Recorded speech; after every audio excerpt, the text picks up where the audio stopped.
अस्सलामुअलैकुम। आज हम बनाएंगे मटन और कद्दू। मटन का गोश्त है, बीफ नहीं है, मटन है मेरे पास। 1 किलो की रेसिपी है। 1 किलो मेरे पास मटन का गोश्त है। ये चर्बी के साथ है।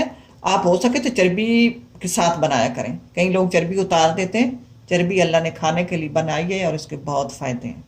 हाँ, अगर कोई बीमार है जिसको अच्छी नहीं लगती या सेहत के लिए अच्छी नहीं है तो वो उतार सकते हैं, लेकिन मैं चर्बी के साथ बनाऊंगी। इसकी लोक का और इसका जायका जो है बहुत अच्छा आता है चर्बी के साथ।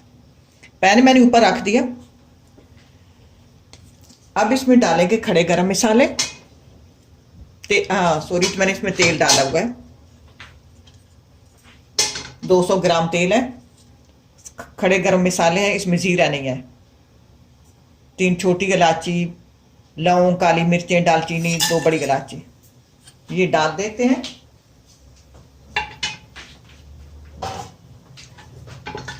थोड़ा सा सोते करते हैं। सोते करने से थोड़ी सी खुशबू बढ़ जाती है। सोते हो गया। अब साथ गोश्त डाल देंगे।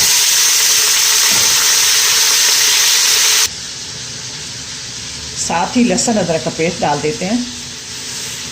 ये बकरे का गोश्त है, इसमें थोड़ी सी हमक सी होती है। अगर मोटा गोश्त हो ना उसमें हमक नहीं होती, इसलिए इसको तेल में फ्राई करना ज़रूरी होता है कि इसकी जो हमक होती है वो तेल में फ्राई करने से ख़त्म हो जाती है। इसको 2 से 3 मिनट मैं इसको फ्राई करती हूँ, फिर मिलते हैं।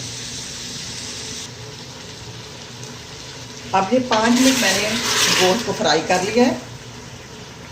अब इसमें डालेंगे 2 बड़े साइज़ के टमाटर, 2 ही बड़े साइज़ के प्याज और ये मिसाले हैं। हल्दी 1/4 teaspoon, tablespoon red chilli powder और टेबल से कम है नमक। आप अपने हस्बे जायका डाल सकते हैं, मैंने टेबल से कम रखा है। कि फिर चेक कर लेंगे, अगर कम होगा तो डाल लेंगे। अब इसको मिक्स करेंगे। इसको अभी फ्राई नहीं करेंगे, फ्राई इसको बाद में करना है। मिक्स करने के बाद इसमें यह आधा कप पानी डाल देंगे। आधा कप पानी डाल दिया। अब इसमें एक तो ये डिपेंड करता है आपके गोश्त पर। जो बकरी का गोश्त होता है वो टाइम ज़्यादा लेता है, जो बकरे का होता है वो कम लेता है। मेरा गोश्त अच्छा है, मैं इसको 10 मिनट कुकर में ढककर पकाऊंगी, उसके बाद मिलते हैं। दूसरा ये भी ख्याल रखना कि पानी जो मैंने आधा कप डाला है, प्याज भी पानी छोड़ते हैं, टमाटर भी पानी छोड़ते हैं, तो फिर ऐसा ना हो कि हमारा पानी ज़्यादा हो जाए, हमारा गोश्त ज़्यादा गल जाएगा। तो पानी कम ही रखेंगे, और साथ अगर देखना पड़े तो देख भी सकते हैं। ढक्कन को खोल लिया। मेरा गोश्त 80% गल गया है। अब इसमें कुछ मसाले डालेंगे। जिस मौके पे मैं डालती हूँ आप उसी मौके पे डालें, और फिर ट्राई करना सालन कैसे बना। ये मेरे पास धनिया पाउडर टेबल स्पून है और जीरा पाउडर टीस्पून है। अब इस वक्त डालेंगे, पहले नहीं डालेंगे। अब इसको फ्राई करते हैं। गोश्त को 2-3 मिनट पहले फ्राई कर लेते हैं, फिर कद्दू डाल के फ्राई करना है और समझो भूनना है मसाले को। मसाला अच्छी तरह आप भूने, और जो जो मैं चीज़ें साथ डालती रहूँगी फिर आप देखते रहेंगे। अच्छा, नमक मुझे कम लगा था, अब मैंने थोड़ा बार नमक अपने जायके के हिसाब से इसमें पूरा कर लिया है। अब मैंने गोश्त को 3 से 4 मिनट फ्राई कर लिया। अब इसमें डालेंगे कद्दू।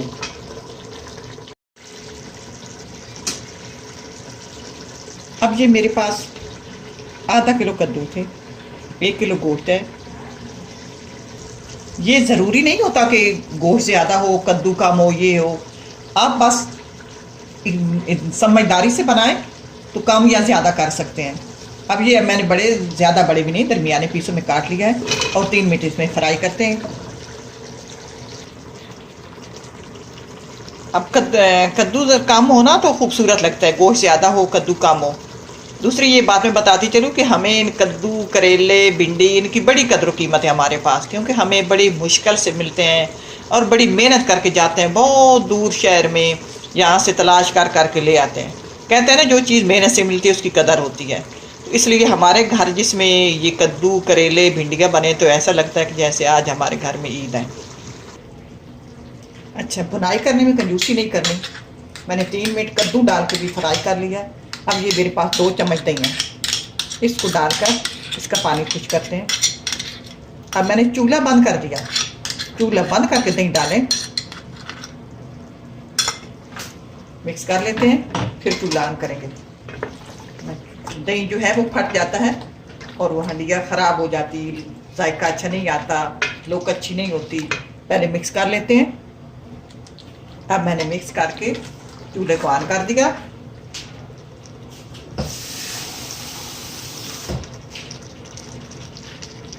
अब शोरबे के हिसाब से पानी लगाएंगे। देखिए, अगर आपका कद्दू जो है वो घर का है, नरम है, ये हम तो बाज़ार से लाए कब के पड़े होते हैं, और ये सख्त है कद्दू, मेरा जो है कद्दू सख्त है। अब इसको मैंने कुकर में गलाना है। बाद में गलाऊँ तो ज़्यादा टाइम लगता है, आधा घंटा लग जाता है। तो अब मैं इस कुकर में 5 मिनट के लिए इसको ढक दूँगी। जितना शोरबा आपने रखना है आप इतना पानी लगा लें। शोरबे वाला हमने बनाना, हमें शोरबे वाला अच्छा लगता है। ये मैंने इसमें आधा लीटर पानी डाल दिया है। अब इसमें मैं ढक्कन देने लगी हूँ।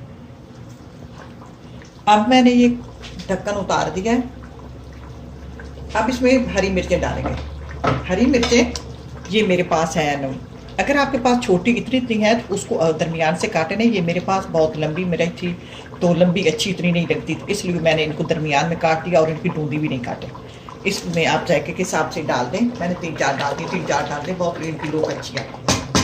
अच्छा, दूसरा मैं ये बताती चलूँ कि ये जो कद्दू है बिल्कुल ये गल चुका, ज़्यादा भी नहीं गलाना, ये इनको गलाना नहीं है, पकाना है। ये देखें थोड़ा सा इनकी कसर हो, ऐसे दबाने से ये टूटे। अब ये दबाने से टूट गया, बहुत तैयार हो गई है, बहुत अच्छी। अभी मैंने इसमें और मसाले डालने हैं।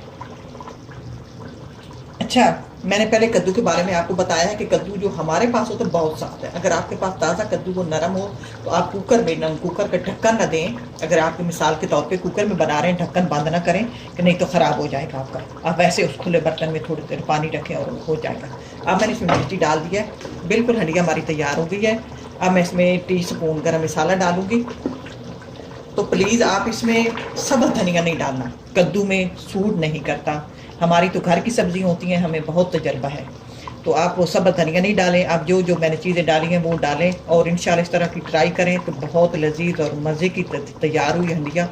ट्राई करना, अल्लाह करे आपको पसंद आए। इसी के साथ इजाज़त चाहती हूँ। अल्लाह हाफ़िज़।